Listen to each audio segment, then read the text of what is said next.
All right, all right, all right. It is October. We have arrived in October already. I'm not even sure how we got here, but we're here. A couple of things to note for this month's video. One is that I'm not in a suit for once, so apologies for all of you guys that were expecting a jacket. I decided to wear our official Tops teacher shirt, so all of our teachers have this shirt with our logo on the back, which is pretty cool. So as you go to your outings, you'll probably see them. Look for your Tops teachers wearing their Tops teacher shirts.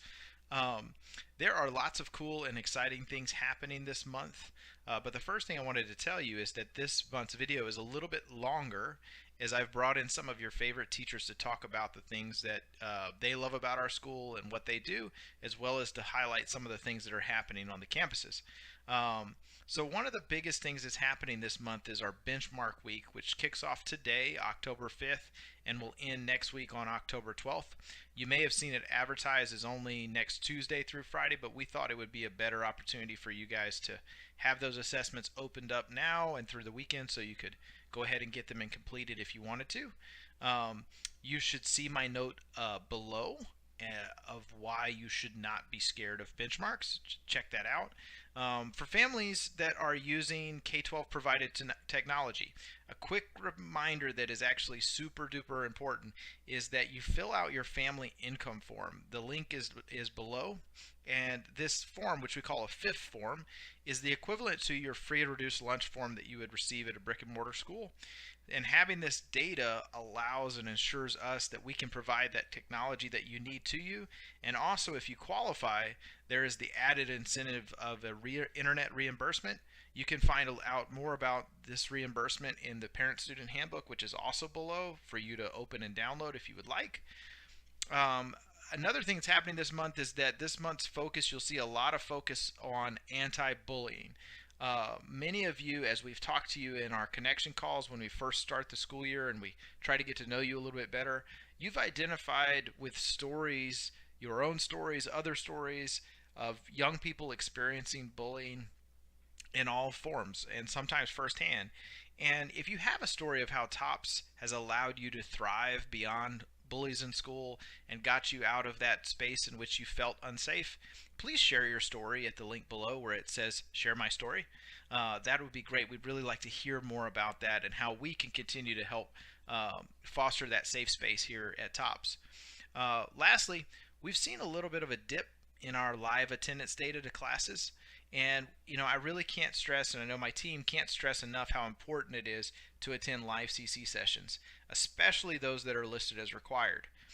We find a very strong correlation between this attendance to live sessions and high performance in your courses and classes. So if you have questions about maybe how to maximize your time and schedule, the first place to look is to go back and review those TOPS habits and see if you're embodying those habits. But also, don't feel afraid to go ahead and contact your advisor or homeroom teacher with questions and have them talk you through on how best to work out and plan for your day and for your week. Remember, it's our aim to empower and equip you guys, to empower and equip students to succeed in learning and life. And we feel that when students are empowered and equipped, they are unafraid to tackle the greatest of challenges. And believe me when I say, bullies, for one, are never much of a challenge. So have a great October. A couple more videos coming up. You're going to see some faces that are familiar to you. I hope you enjoy.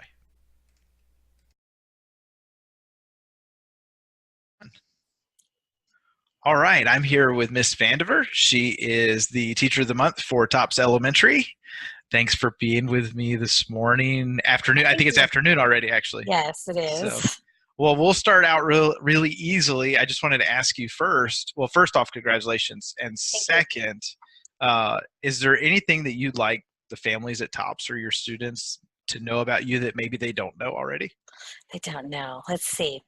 Well, I have 3 kids, and my kids are very active. So we do bands and soccer and volleyball. So I'm constantly at activities in our nights and weekends. So we have a lot of fun doing that. I love roller coasters, and I love to go to Six Flags and ride roller coasters. And I've jumped out of a plane, but I won't do it again. But I have done it once. All right. Well, no planes for me. Very few roller coasters. So I've got nothing on you there. Sorry.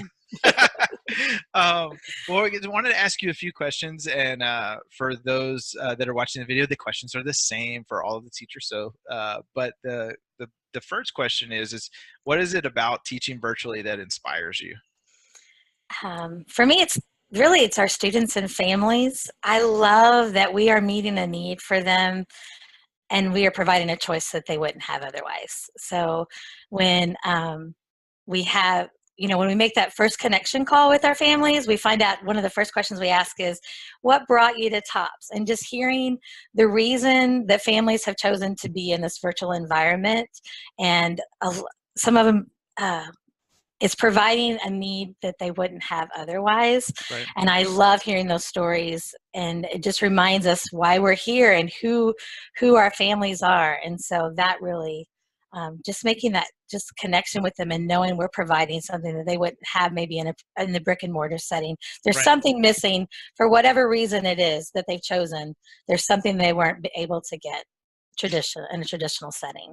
Yeah, and I think that's the beauty of our option, I mean, and probably the one that gets stated the most, but maybe pronounced or publicly pronounced the least, is that there's so many families that are inquire about us, but they don't always have the opportunity just for space and other things, so that when we are able to have that student that enrolls and starts with us on day one and goes through orientation and all that, and you actually kind of meet them face to face, I mean, it is, you really do see their need and try to figure out to the best we can, like what we can do to meet that need. And so you see that even more so than I do. I just get all the flood of stories here and there, but to have you on the front lines, I mean, I think that's I think it's awesome. So so what have you seen most out of or what have you seen out of your students that encourages you the most?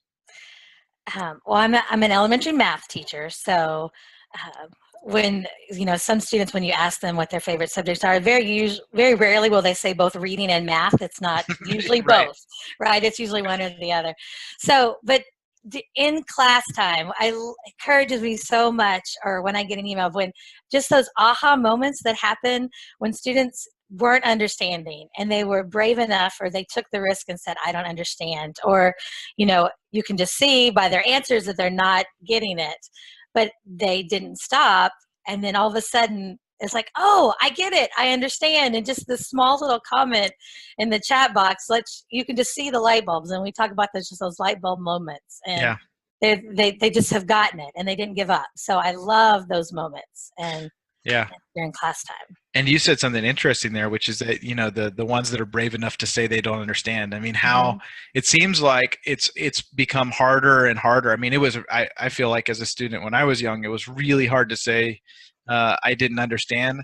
But I think even with with our kids today, it's maybe even harder sometimes for them. And I Mhm. don't know what that is, whether it's social media, whatever. There's probably a million. There's probably some research out there that we can find, Probably so. but I think that is so critical, is that when students have almost the bravery to be able to Mhm. say, hey, I just really don't get this. I mean, there's almost one of the principals likes to use the word self advocacy, and it's that bit of self advocacy that they bring to the table, Mhm. that's everything. Right. That's that empower and equip thing that we always talk about. So well, my last question for you, so I don't want to cut you off. Oh, I was just going to say, one of the things I tell my students a lot is we're going to make mistakes. Like, they're Yeah. going to make mistakes and I'm going to make mistakes. And that just is a learning process. So if they're not afraid to make a mistake or to be wrong, it's not just a Yeah. matter that you're wrong or that you're right. It's the process. Yep. And so that helps also build in some of that risk taking, that I don't understand or I don't get it yet. And so just hanging in there. Keep Exactly. trying. I mean, how many things do you do in life on a daily basis, at least as an adult, that are some kind of risk taking? That you Right. don't have a surety that something's going to go one way or the other. And I think Right. when students start to get that it's everything. It's not just this math problem or that test or whatever. Which Right. everything in life is not. You're not assured. But you can be prepared, and you can be better prepared than others, and so you have to be able to be willing to ask the right questions Right. to get yourself prepared for whatever may come. And Mhm. hopefully teachers like yourself, as well as others too, that this is kind of implementing that in their lives beyond just the classroom as well. So, Mhm. so anyway, so I don't want to keep you very long. I know you're busy, but the other thing I wanted to ask you was, what's one thing that you think you'd like all top students to know? Not just yours, and it could just be maybe all TOPS elementary students. That would be okay. But what's one thing?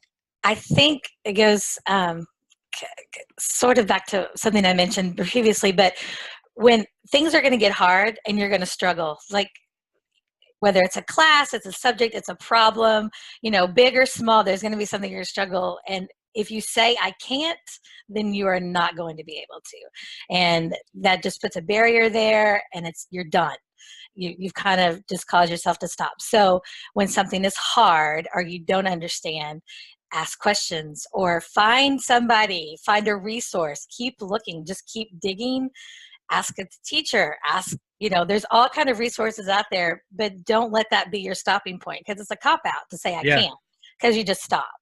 So just keep trying. And it really is a change of mindset, because even as adults, there's things all the time that I don't understand the first time, or I don't get it right away. And I can't say in my job, oh, I can't do that.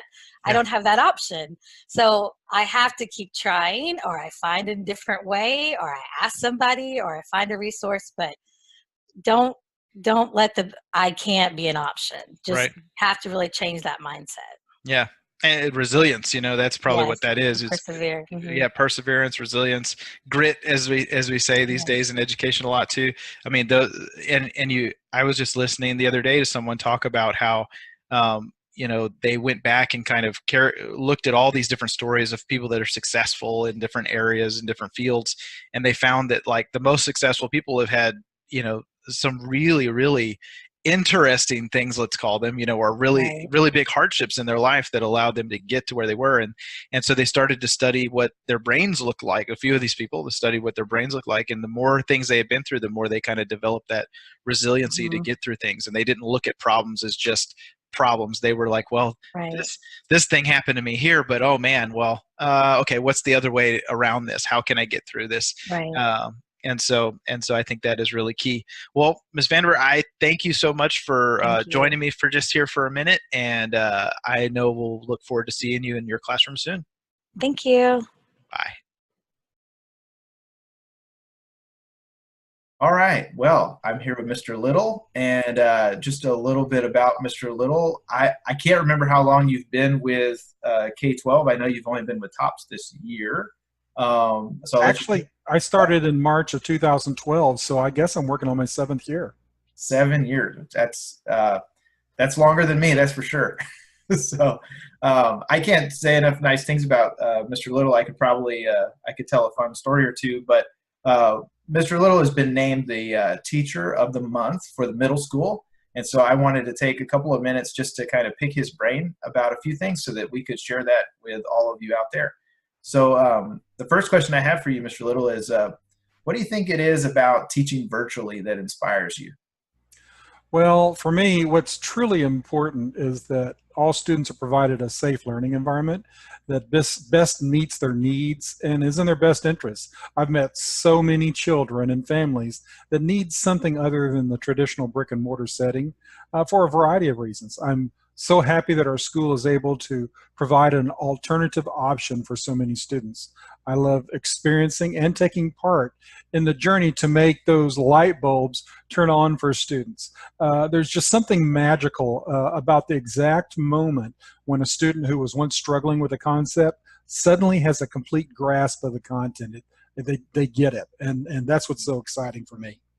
Well, it's funny. There's a lot of times where we hear from teachers and we hear them say similar things, and you think, oh, well, that's just teachers being teachers. But when I hear you say that, I know that goes way beyond just the typical, I guess you would call it educational jargon. I know that you have a real passion for what you mean there and what you say. So that is so true.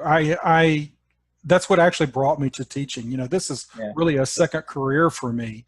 And I've been in management and retail and restaurants for decades. But I just really didn't enjoy what I was doing. What I did love about the job, though, was the teaching and training of people.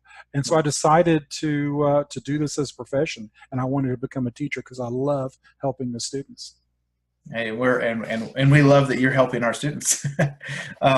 So what do you think, at least with top students so far, what have you seen, or it could be students before too, but what do you think you've seen out of them that really encourages you most? Well, speaking as both a teacher and past learning coach with K-12, I have the unique privilege and perspective that has allowed me to experience the benefits of our school and virtual education from both sides. It's just so encouraging to see students develop an increase in their self-esteem, their self-initiative, and independence that's not always observed in the traditional school setting. For example, I'm currently involved in an enrichment program that allows my students to take pride and ownership of their learning. They take a provided topic and prepare a presentation complete with slides and help teach a portion of my sessions. It's really very exciting to watch it all unfold. Wow, that's amazing. Yeah, any kind of autonomous learning that students are able to do, really seems to, that's when it all clicks. I know it did for me as a student too. Anytime the teacher gave me a little bit of that ownership over, what I was able to learn, that just, made all the difference. Yes. And this is really my last question, then I'll ask you one more thing, but what's one thing you'd like all top students to know? Well, challenges are part of learning, and I don't want the students ever to be discouraged or take a laid-back approach toward their education and ultimately their future. What they learn now helps to build a solid foundation that can carry them to the next level and provide new opportunities. I want them to seize every opportunity and strive to be fully engaged each day. If they need a little extra support, all of the teachers here at TOPS are here to help them. I want them to attend their Class Connect sessions, participate, ask questions, and turn their assignments in on time. It's been my personal observation that the most successful students are those who are the most engaged. There isn't any need to worry about the next person. Compete with themselves, compete with yourself, be the best you that you can be. Strive to be better than you were the day before. Yeah, I agree with all that. And the last thing I really wanted to ask you was, is there anything else about you that you wanted students or parents and just anybody watching this to know? Well, that I really love what I'm doing, and I'm here to help. I want to take part in the students' education. I want to also to expand beyond just learning what they're learning at school. We need to build that solid foundation to help them beyond school and be as successful as they possibly can be. Yeah, absolutely. Yeah, I think that's key, and I think that's really what we've been striving for the last 2 years at TOPS. And I know our returning parents have probably seen this, is that we really are going for a holistic look to all of our programming, meaning, we're very much concerned about, high rigor, achieving rigor, all of those things. Those are really important for students learning. But secondly, we want to know more about you and what the things are about you as the student and how we can help you to progress along in your education. And, just to use our motto, to really empower and equip you for success and learning in life. So true. Yeah. Well, I appreciate it. Congratulations again, and thanks for giving us a few minutes of your time. I know you're busy, as all of us are, and we'll look forward to seeing you in class soon. Thank you. I really appreciate it.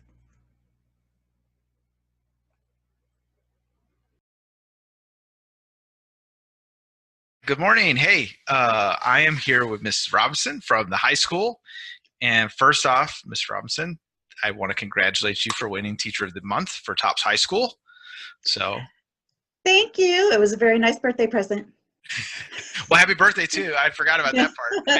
I get those lists, but I'm really bad about sending like e-cards and whatever. I need to send more birthday card Bitmojis. Here we go. So yes. So I want to start with this. Is there anything that you would like TOPS students and families to know about you that maybe we don't know?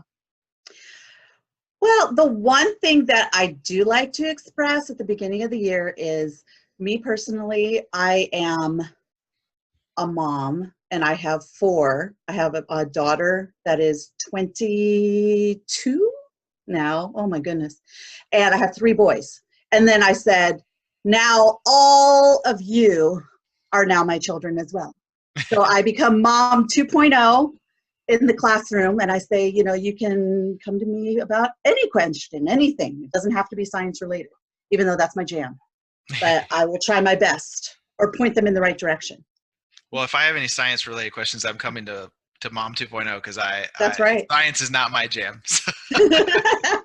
So, well, what is it about teaching? And I keep saying this in the video, but I'm asking the questions to all the teachers because I want to know really, because I think all teachers have like an individualized view of probably these same things, but so it's interesting to hear the different perspectives like on the same question. So, Oh, yeah.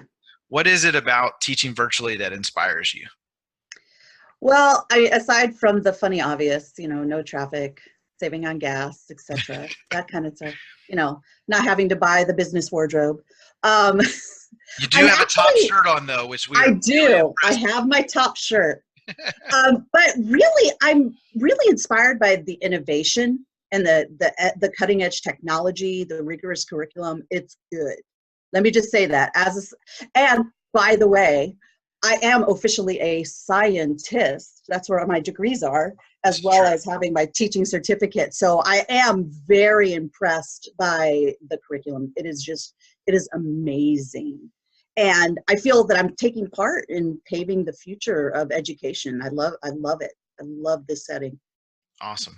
Well, and I know from talking to you for a few years now about science and what makes you cannot talk to Ms. Robinson without knowing that, like, well, you already said it, that science is your jam, like, yes. and I'll tell you that, and I don't think you mind me saying this, which is to say that, like, if something is not correct with the curriculum or something that's not working appropriately for the benefit of your students, you're one of the first people to let me know. And I think that is fine. Like, I mean, that's what we want. And I appreciate that about you and others, but it's very, I think that passion shows through even all the time. And obviously we see even in maybe your hairstyle there. Do you want to comment on your hairstyle? Because I feel like yes, and I'm used to it. I'm used to seeing whatever we get. It's Spooktober for one. Spooktober is my favorite, and two, I have the nickname of Miss Frizzle because I don't know. I just always have had that personality. It's like, wow, they wrote a book about me. I didn't know that. I just don't have the bus.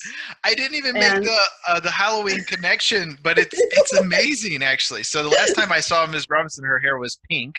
Yes, so I was expecting something. Yeah, a little bit. But this is awesome. This is incredible. So.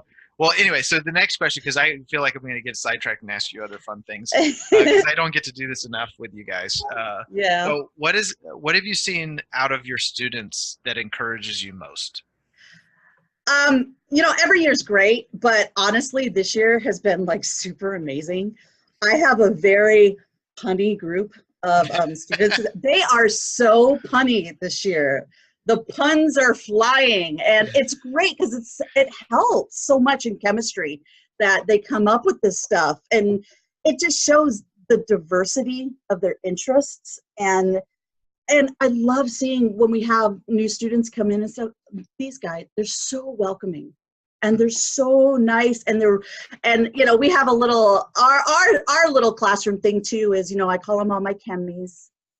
And and we always say, everybody say hi to the new Pete's, and all of our veterans do, and I could just see the virtual hugs and them bringing them in and just like, come on, man, just ask me anything if you got a question, or Miss Robinson's great, don't worry, she's a person, she's not a robot, you can ask her anything, really.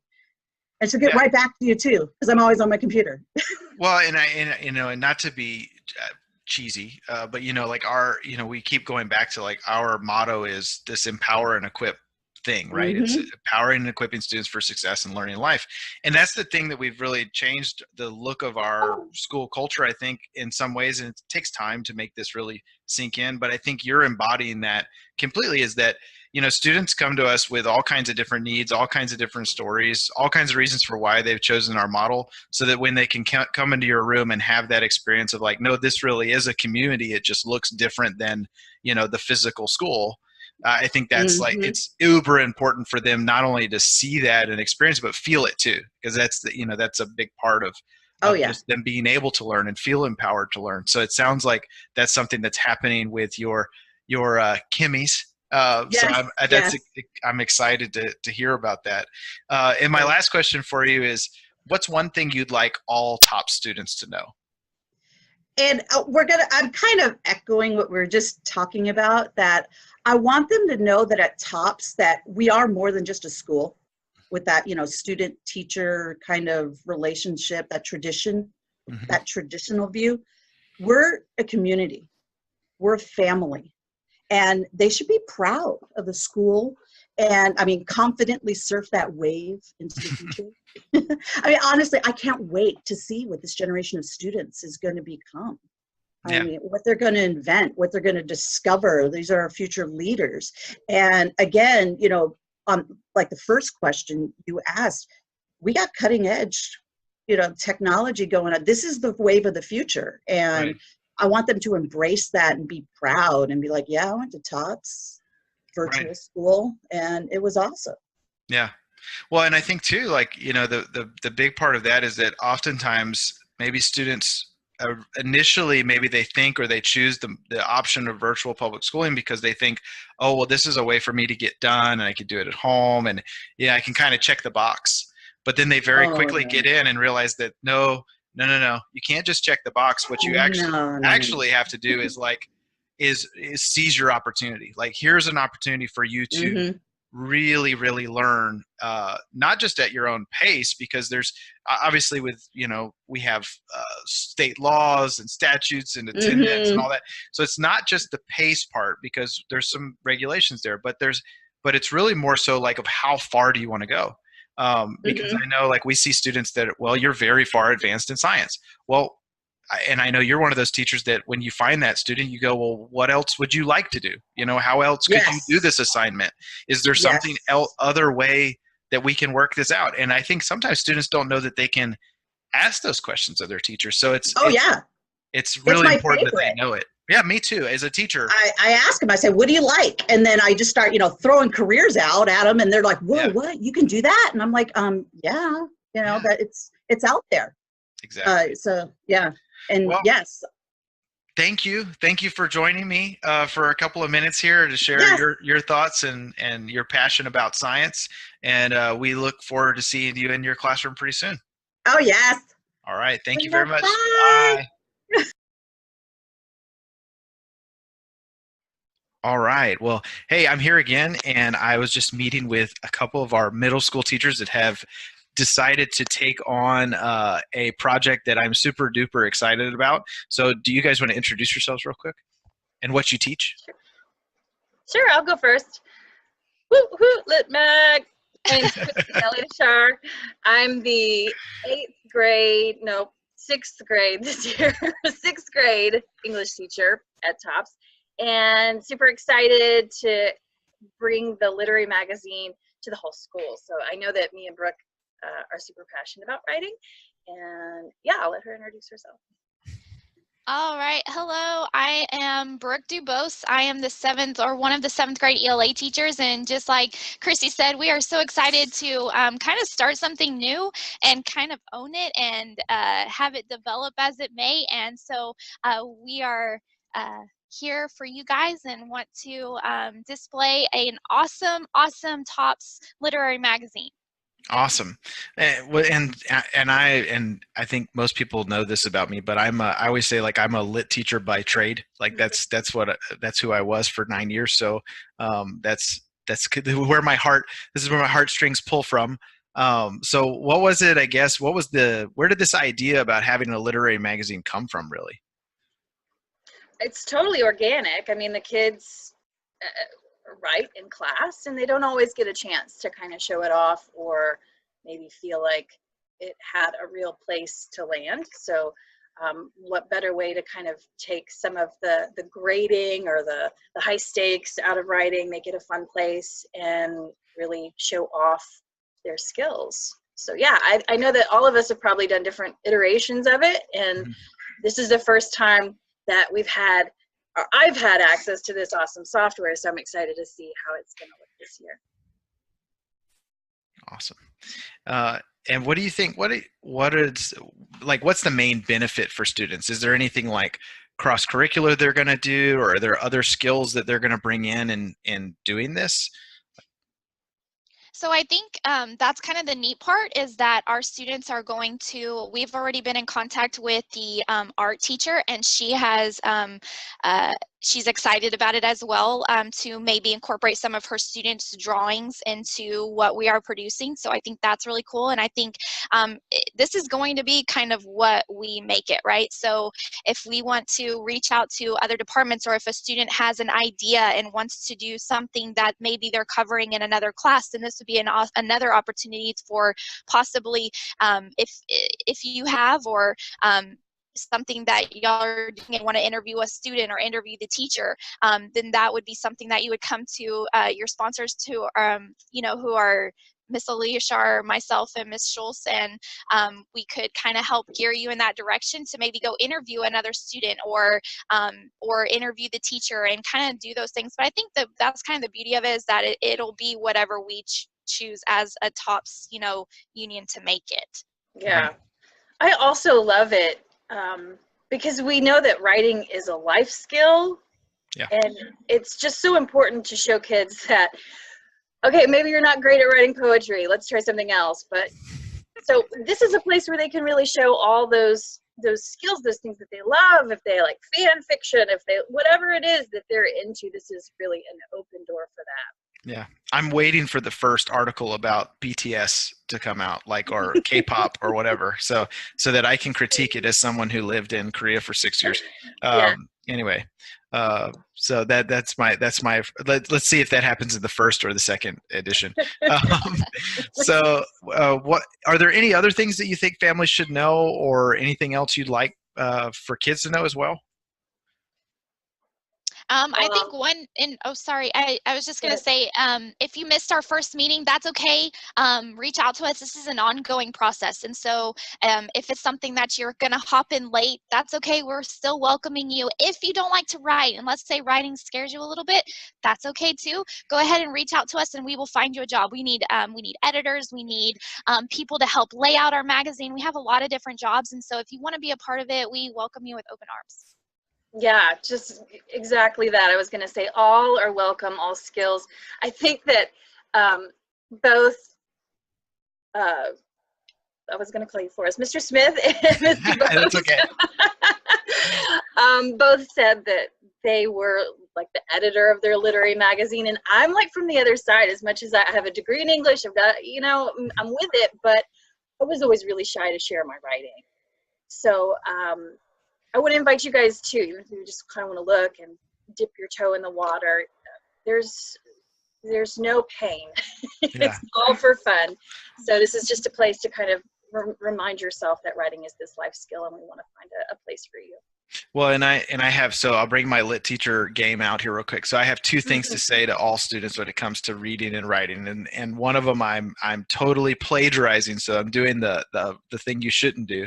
But my professor who I learned the most from as a college or undergraduate student, he used to always say, "There's no such thing as reading. There's only rereading." Meaning, like, you really can't get to the depth of what you're really trying to understand unless you go back and you reread and kind of tread through those deep waters. The same thing is true of your writing too. You really can't learn to be a great writer unless you're willing to open yourself up to some feedback, whether that can be from a teacher, from a peer, from other folks, to know really where to take your writing from there. I mean, I thought I was a poet for the longest time, and then I realized, like, I'm really, really not a poet. So I do have those many unpublished manuscripts around here somewhere. Actually, one of them is actually right here. This is actually an unpublished novel of mine that's set here for a very long time. So I mean, you have to be able to wade into the waters and get some feedback. I probably should send this to some friends, and I haven't. So hey, I'm guilty as well. So the last thing I was just going to I'll just say to students and families as well is that in the newsletter here, along with the video, is we're going to send out a survey with some names for you to vote on, so we can get a collective understanding of what we want to actually call the magazine. Now, I'll tell you that no matter what, it's going to be lit. So, but other than that, again, I'm so excited for this, and I'm thankful for you guys for jumping in, for sponsoring this activity, and just excited to see how it gets rolling and how I can help. So thank you all for joining me today.